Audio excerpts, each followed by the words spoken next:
Thank you for joining us today. Welcome to Oncology Watch, Radiation Oncology 101, New Technologies for Diagnosis and Treatment of Common Cancers. This event will be presented by Dr. Patrick Richard and Dr. Dario Pasalic, radiation oncologists at Rocky Mountain Cancer Center's Boulder Clinic. Welcome, gentlemen. For our viewers, we will be monitoring the comments section during the presentation. If you have any questions, please put them in a comment and we'll address them at the end. Drs. Richard and Pasalic, thank you again. We are eager to hear what you have to say. Thank you so much, Jessica. Appreciate the introduction. And obviously, Dr. Pasalic and I are very excited to cover a lot of the basics and recent advances in radiation oncology. We've had quite a bit of change in our Boulder Clinic since the start of the year. And so we're excited to share some of the new and advanced options that we have for a variety of malignancies. The obligatory glamour shots of myself and Dr. Pasalic, as well as our credentials.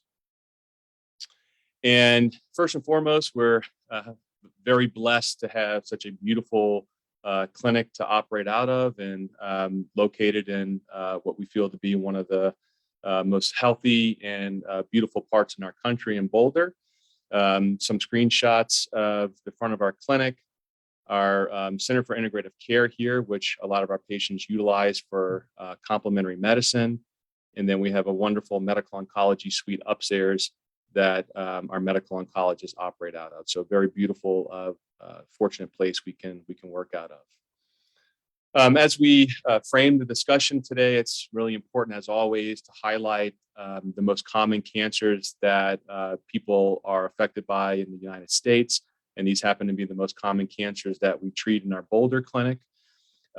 We see a very wide range, but the ones in the box here are the most common, whether it be prostate cancer in men, breast cancer in women. We see a fair amount of lung and thoracic malignancies, colorectal.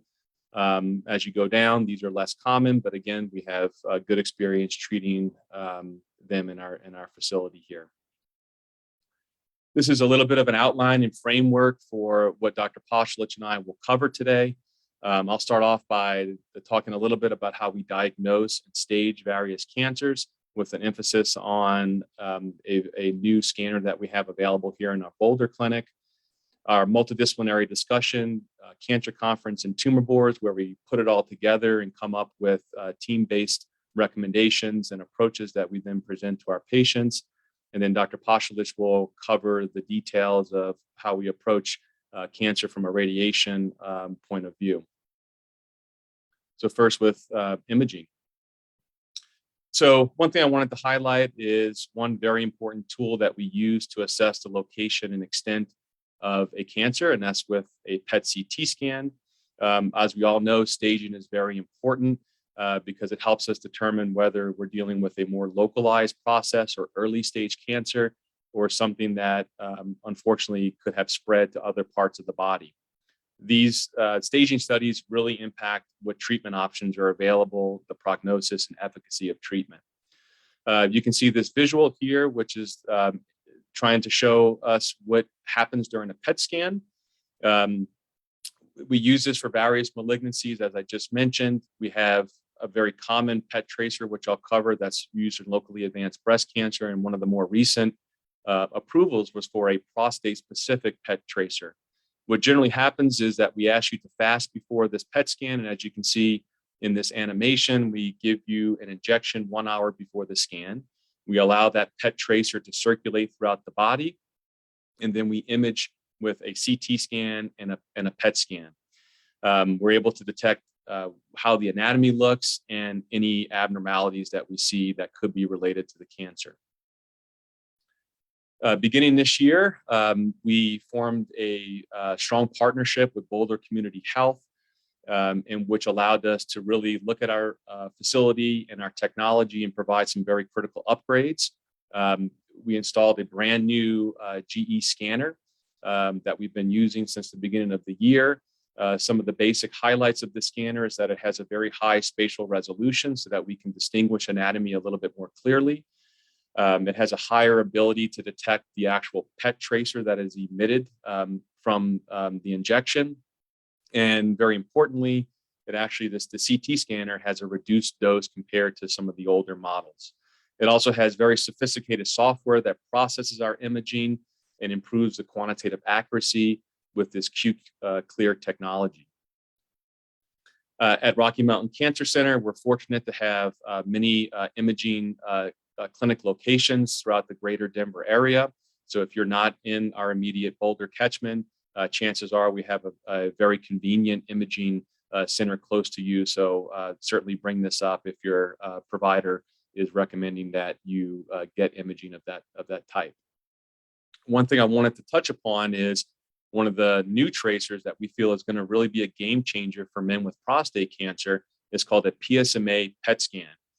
There's two tracers that we offer, one called Gallium and the other called Polarify. And we've been very limited historically in our ability to accurately detect prostate cancer specifically. We've had some PET tracers that have been used in the past, such as Prostastent, but due to a variety of reasons, it wasn't given us the clarity and accuracy that we really need to stage and assess prostate cancer. So this PSMA has been a game changer. It was FDA approved earlier this year. And so we've started to use this tracer in most of our imaging centers. It is a little bit limited and for mainly Medicare population only, as they have provided us the information we need to bill and get reimbursement.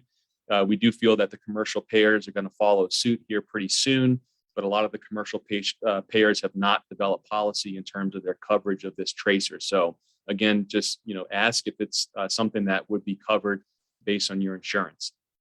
Besides the PSMA tracer, we have a full portfolio of other tracers that we use for various cancers. The workhorse up until this time has been the FDG or F18 tracer, which we use in breast, melanoma, head and neck to help us stage.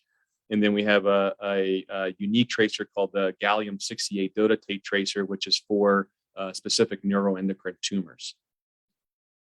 This is an example of what a PET scan looks like. It's actually a combination of two scans, the CT scan and the actual PET scan. So it affords us an ability within one visit and one scan to assess the anatomy for any irregularities. And then we can see whether that specific irregularity is actually metabolically active. This is an example of a PSMA PET scan where we actually see normal anatomy that lights up. And when I go through these images with my patients, I always go slice by slice and highlight certain things that we normally see active. In this example, we see the salivary glands up in the head and neck region. We see the liver, the intestines, and so forth. If you look at the image on the right, we would not expect to see an uptake in the bone. And so this is an example of something that would clue us into possible active cancer in this patient's bone. These are other images that we use. We'd use this for prostate cancer, but in reality, they're used for other malignancies like breast. We have bone-specific imaging, which we call bone scan or a SPECT scan, which, as you can see, the skeleton is very highlighted in the scan, so we can detect abnormalities in the bone, but the soft tissue is not well visualized. CT scans and MRI, on the other hand, are really good for soft tissue. It can give us clear anatomy, but we can't often see whether that area is metabolically active. And again, this is the same image I just showed you, where we get the best of both worlds with a PET scan. Not to get too scientific here, but basically the two big criteria that we look at when we're comparing which image is the best for each patient is what's called sensitivity and specificity. To cover the basic definition of this, sensitivity is when somebody comes to me with an active cancer, I want to image and detect it. The sensitivity is our ability of detecting people who actually have active cancer.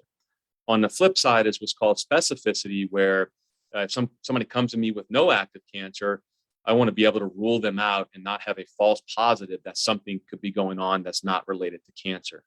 When we combine these two, is really where the PSMA PET scan for prostate cancer shines.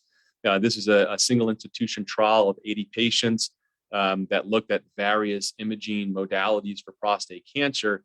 And it was determined that the PSMA had really the highest combination of sensitivity and specificity. And that's why we feel we really have an advancement here finally to stage men with prostate cancer. Another little bit of a larger multi-institutional trial looking at the PSMA compared to some of our older imaging tests. Again, demonstrating that the sensitivity and specificity is greatly improved with PSMA. This bullet point here is very important to us as radiation oncologists.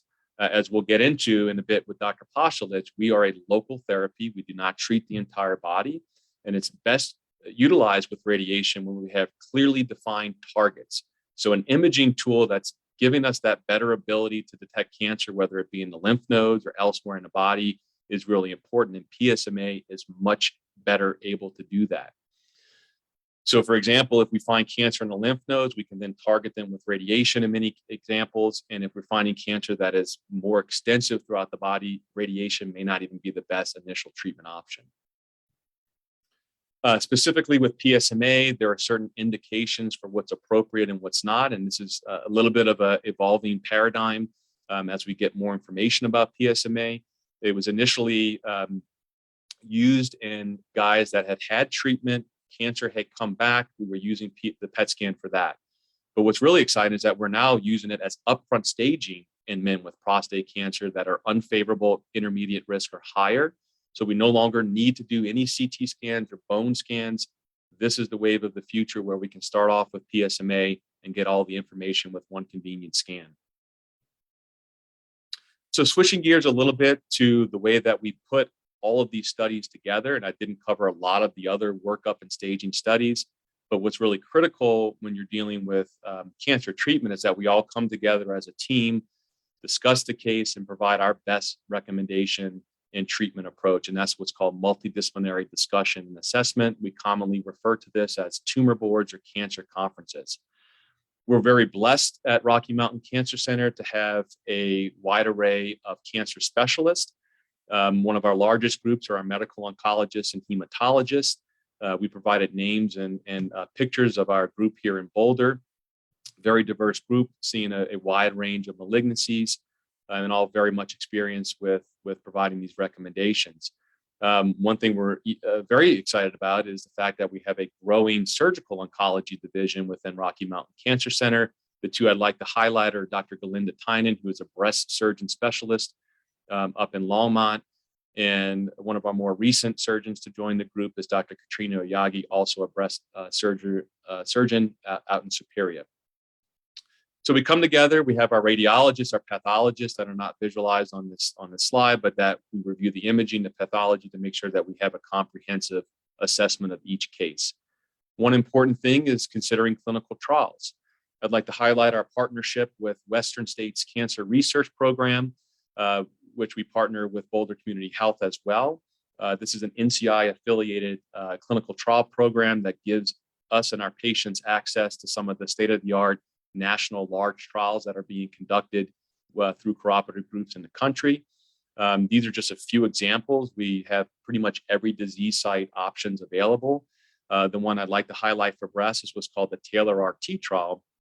As Dr. Pasalic may cover, with breast cancer, there are many different targets that we can go after, which means more or less radiation exposure to other parts of the body, depending on whether we're treating the lymph nodes and so forth. This is using actually a genomic test called the Oncotype test to determine whether we actually need to do that. If somebody has a low genomic risk of cancer spreading, we may not have to treat such a wide area with radiation. So it's an interesting approach in regards to that. With prostate, I really like the SWOG trial.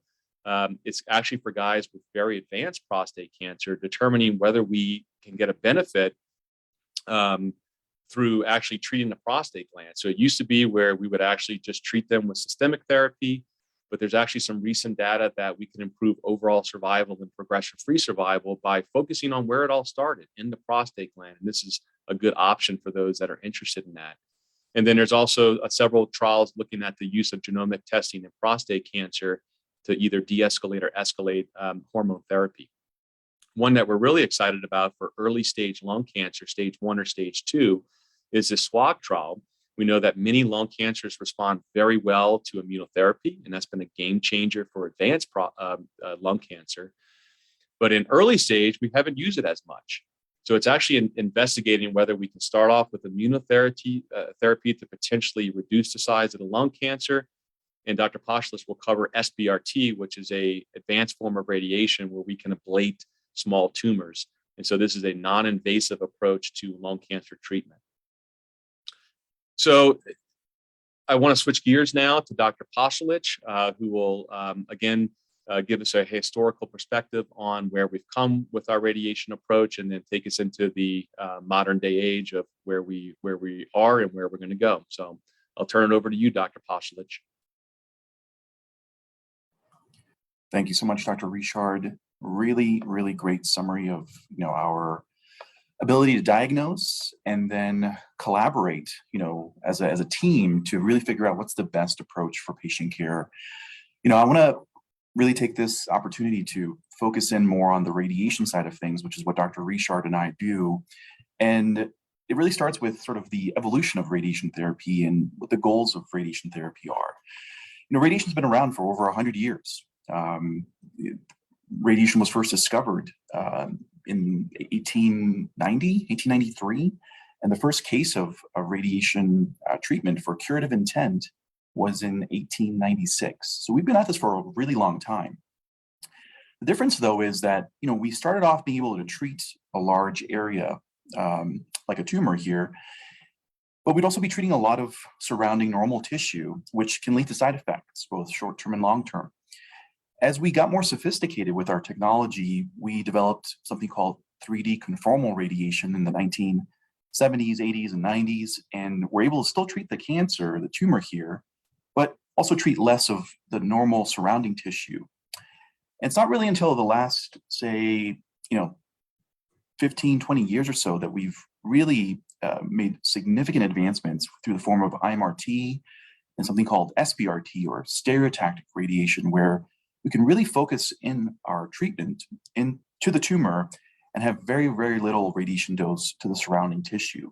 And that's really the goal of radiation, is to design a radiation plan that is specific and individual to your anatomy, so that we can minimize radiation exposure to the surrounding normal tissue. In the case of prostate cancer, for example, that means, avoiding radiation to areas like the rectum, the bladder, the bone, but also with the breast. If we're treating breast cancer, avoiding radiation to the lung and to the heart. But it's not only enough to design a radiation plan. I think you have to be able to deliver it and take the theoretical design and make it practical. And that requires that we do it in a timely manner, to finish the radiation each day on time, and have you on the table for a comfortable period of time. We also have to ensure that there's consistent daily setup through rigorous image guidance, really making sure that we're targeting the area that we're meant to target while minimizing radiation to the surrounding tissue. So there's a general term for radiation called external beam radiation therapy, which is really meant to just signify that the radiation comes from a machine that rotates around you. As you can see here, the machine delivers radiation as it rotates around you, and there's metallic leaves that can shape the radiation dose to a specific contour. In the case of a lung cancer or breast cancer, it can really mold that radiation to the shape of that cancer itself. And that's what we call external beam radiation therapy. There are a number of different forms of external beam radiation therapy. The simplest is something called 3D conformal radiation. And what you can see here is, the anatomy of a patient sitting on our radiation treatment table, kind of looking at them from the feet up. So the design here is pretty simple. There's radiation beam coming from the front, from the back, and from the sides.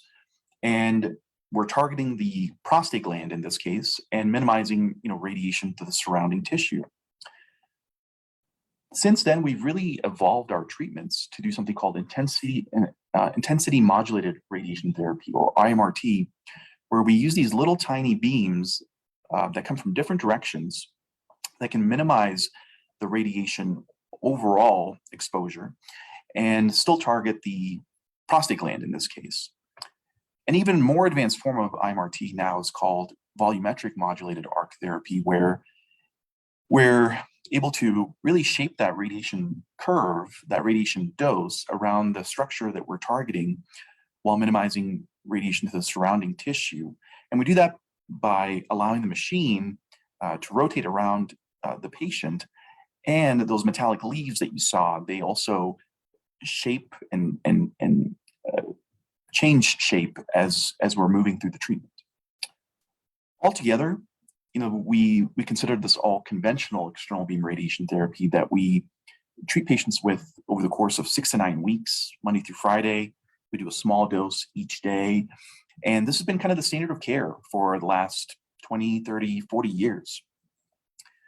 However, with this new technology, with IMRT and VMAT, we've been able to do something called hypofractionated external beam radiation therapy, where we can use larger doses each day and condense a treatment course into 4 to 6 weeks instead of 6 to 9 weeks, for example, depending on which type of cancer we're treating. And even more recently, with advancements in technology, not just on the machine side of things, but in terms of being able to target the cancer accurately each day, we do something called ultra hypofractionated external beam radiation therapy, also known as stereotactic radiation therapy, or SBRT. And this is where we give a really large dose each day, and we can actually finish a treatment in as short as 1 to 2 weeks, and sometimes even 1 day in certain cases. So recently, our clinic has invested in a new machine that can really do it all. And we're proud of that because it has the latest and greatest technology. We have the variant TrueBeam Edge here, which is our newest machine that has high definition multi-leaf collimators and cones, which are just the metallic leaves that you saw in that previous animation.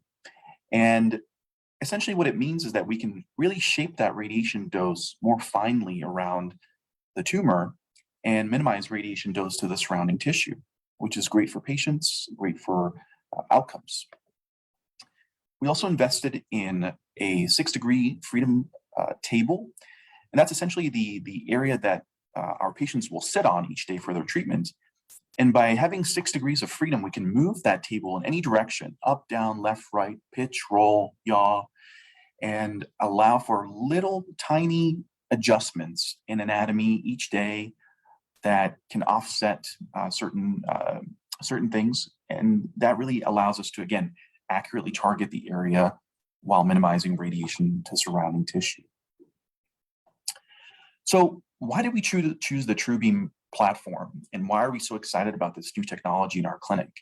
Now, there's a lot of different radiation machines and radiation technology out there.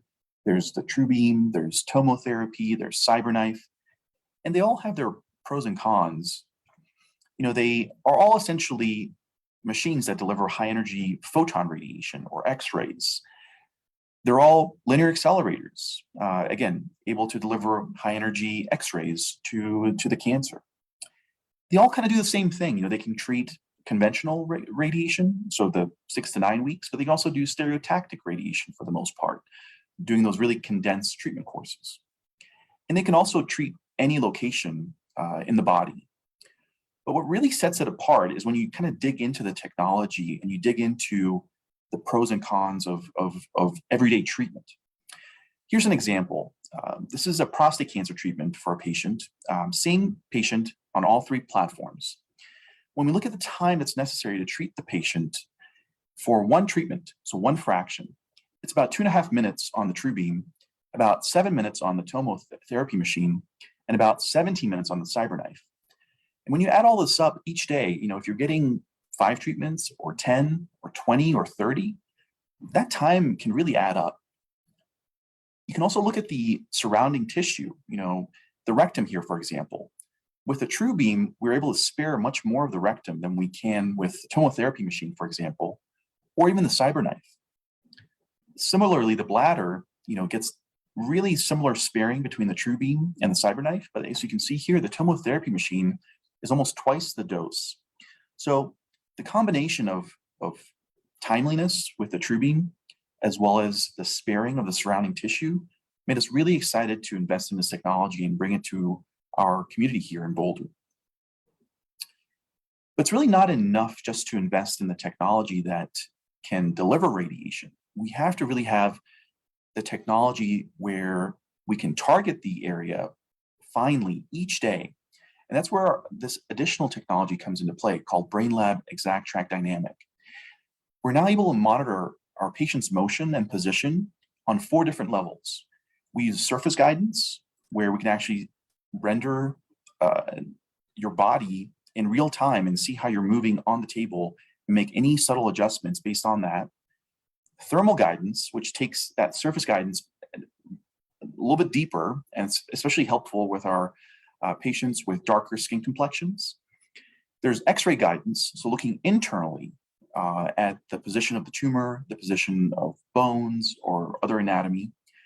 And then there's real-time tracking and monitoring during treatment. So we can actually have the machine track the tumor, track the cancer in real time, and be able to make subtle adjustments as we're treating patients. So this really allows for sub-millimeters in precision and accuracy of setup, and allows us to be much tighter with our radiation dose delivery. So really, really exciting to combine both the TrueBeam and the BrainLab Dynamic technology into one to improve what we can do in our clinic. Here's an example of how the BrainLab Dynamic works. So there's a camera that can monitor for the surface guidance as well as the thermal guidance. Again, tracking you live as you're on the table the entire time and making subtle adjustments. Real-time tracking internally at the deeper anatomy. So combining both surface, thermal, and X-ray into one for every patient to give the most accurate treatment possible. We can also use this to monitor your breathing during treatment and see, if there's any subtle irregularities or changes, and also verify internal anatomy. And again, we use it for all over the body, whether it's cranial, breast, prostate. Really has been a game changer for our community to be able to offer this technology. So really, again, I've already mentioned this, we are increasing precision, we're increasing accuracy, and this all leads to less radiation dose to the surrounding tissue. We can increase the speed of treatment delivery, so that means less time on the table for our patients, so it's more convenient. And we're also providing convenience now by offering shorter treatment courses. Because we can deliver these larger doses each day now with accuracy, reliability, and confidence, we can now offer much shorter radiation treatment courses. So breast cancer, for example, traditionally we've treated that over the course of 6 weeks. Now we can take that down to 1 week. Prostate cancer, in some cases, we've treated up to 9 weeks. That can now become 2 weeks. Rectal cancer, we normally treat 5 weeks. That can now become 1 week. And brain and bone metastases. Normally we would treat these over a course of 2 weeks. Now it can be as short as 1 session or as long as 5 sessions. But again, taking everything and making it more convenient for our patients. Other cancers that we can treat in 5 treatments or less: early stage lung cancer, kidney cancer, and liver cancer or liver metastases have all been new breakthroughs with the shorter treatment courses. So just as an example, early stage breast cancer, like I mentioned, we traditionally used to treat this over the course of 6 weeks.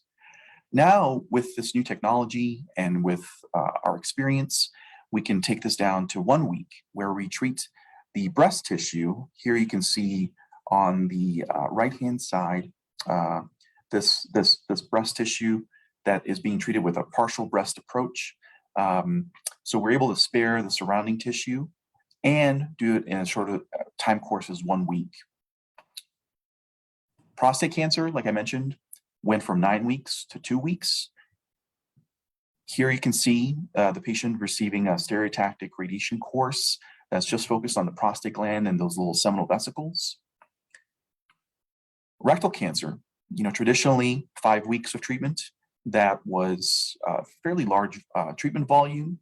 With our new technology, we can decrease the volume of the surrounding tissue that's receiving radiation and do it in as short of a course as 1 week. So just to give you an example, the red here is the high dose radiation, which is now a little bit tighter with this shorter treatment course. The green is the lower dose radiation. Again, smaller amount of that low dose radiation leakage to the surrounding tissue. All that means less side effects and more convenient treatment for our patients. Brain metastases, this is something we would traditionally treat over the course of 2 weeks. Now we can do it as fast as 1 to 5 treatment days. So here's an example of a patient's anatomy with multiple brain metastases kind of spread apart through different parts of the brain. We can target all of those in one treatment session and spare the surrounding brain tissue in between all those different spots from receiving unnecessary radiation. Again, able to decrease the side effects while maintaining accurate pinpoint radiation targeting. And finally, here we have an example of a metastasis to the spine. We take this treatment course from 2 weeks to 1 to 5 days. Again, we can offer accurate, precise, steep dose fall off. So traditionally, what we would do in these cases, these are the first 2 panels. We would do something called 3D conformal radiation therapy over the course of 2 weeks. You can see the high dose radiation is kind of in the orange and the low dose radiation is in the blue. The bowel in the front would receive, some of the low dose radiation. But now with this new technology, we can focus that high dose radiation just to the bone, to the vertebral body, while limiting low dose radiation leakage to the surrounding tissue. So not only is this more accurate and more precise, but also a shorter treatment course. So in summary, we're really excited to just offer leading evidence-based treatments within a multidisciplinary setting. We have wonderful medical oncologists, surgeons, pathologists, radiologists, all working together to give you the best possible treatment plan. We have a wide clinical trial portfolio now that we can offer to patients who are interested in pursuing the latest in medical advancements. We have advanced diagnostic imaging now with PET CT scanning, especially for our prostate cancer patients who prior to this didn't have this new tracer available to them. And with this new technology within our radiation department, we can, again, deliver more precise, more accurate radiation. We can increase the speed and increase convenience through shorter treatment courses. That's all very exciting and really wonderful for the community to have this available in your backyard without having to travel too far for treatments elsewhere.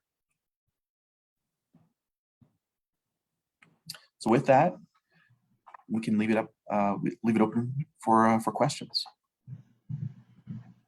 Thank you so much to both of you. This has been just so enlightening for me, and I know for our attendees as well. As I was watching, I was thinking, this is not my mother and grandmother's radiation anymore, and technology. I mean, it's just night and day difference. When you are talking to a patient and you're trying to explain to them what makes the most sense for them, can you give us an idea of how you approach that, how you have that conversation with the patient, and how you collaborate with the patient in terms of what makes the most sense for them from a treatment plan so that they choose the best treatment for them? Absolutely. Yeah, I can jump in here. And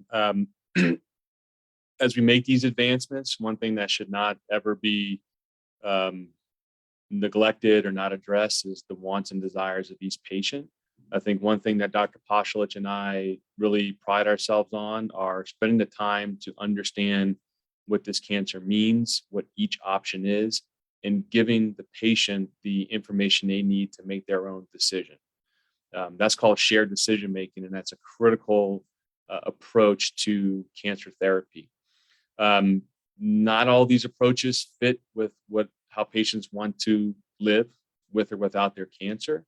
And so we take time basically setting the stage for what the options are and give them the information they need. We've often heard, as we've seen quite a few patients for second opinions that have been, elsewhere, that, wow, I didn't realize there were so many options for radiation, because historically, there weren't. And either that or the physician was not providing all the options or not offering, some of these really convenient regimens that best serve our patient.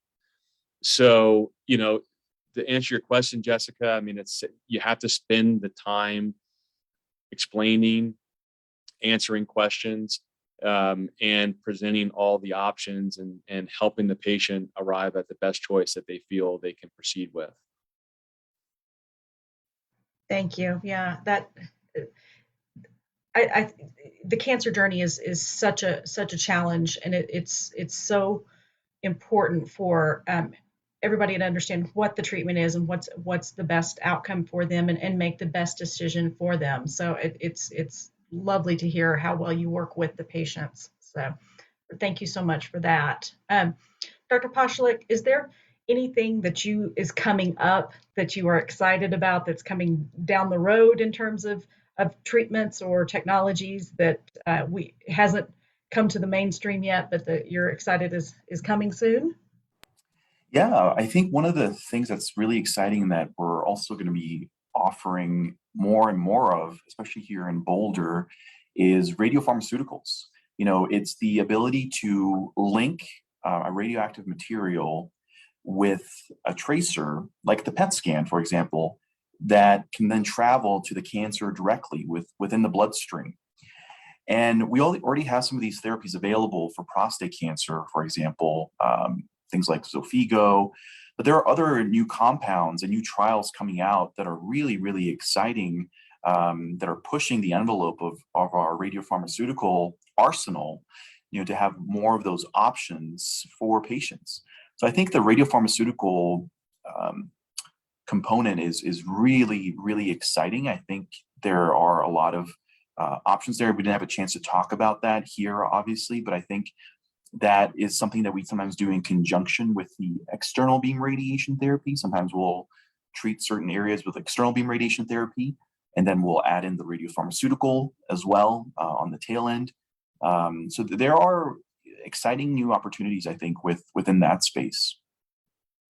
And I'd like to jump in and add a few things I'm excited about. And it's, along the same lines of what Dr. Pasalic has already presented, when it comes to these very focused high dose radiation treatments. I mentioned this in my discussion and slide on the clinical trials, where we're really understanding stage 4 cancer very differently now. I want to describe a particular subset of stage 4 called oligometastatic cancer, where as our systemic therapies, our immunotherapies, our targeted agents for a handful of cancers are getting better, we're finding patients in a position where they don't have very disseminated, rapidly progressing stage 4 cancer. It tends to either be controlled or have one or two areas that are growing and everything else is under control. And that's called oligometastatic cancer. It's very different. Historically, we would treat this all with systemic therapy, where we would just keep putting you on a medication until it didn't work.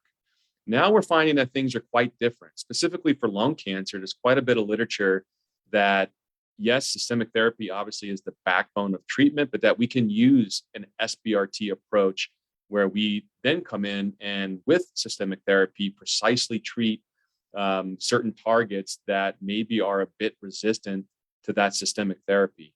We're again learning that it makes a difference in terms of potentially overall survival for lung cancer. We're seeing that in the prostate cancer literature. So the day and age of stage 4 cancer has changed. We often describe it now as, in some ways, a chronic illness, not a death sentence, not something that jeopardizes someone's life immediately, but something that we can help control, support their quality of life, and keep things under better watch after that too. So we're learning, how we can best utilize some of these advanced radiation approaches in ways that we hadn't thought of in years past. Just seems like it's the new frontier, and I think about in the last 10 to 15 years, it seems like cancer treatment has just exploded in the capabilities that we are able to offer patients that just weren't around in that time frame, or at the beginning of that time frame. So thank you both so much for giving just such wonderful information. We really appreciate it. And of course, thank you so much for the care that you provide to the patients. I know that the patients appreciate it and we appreciate it as well. Thank you so much.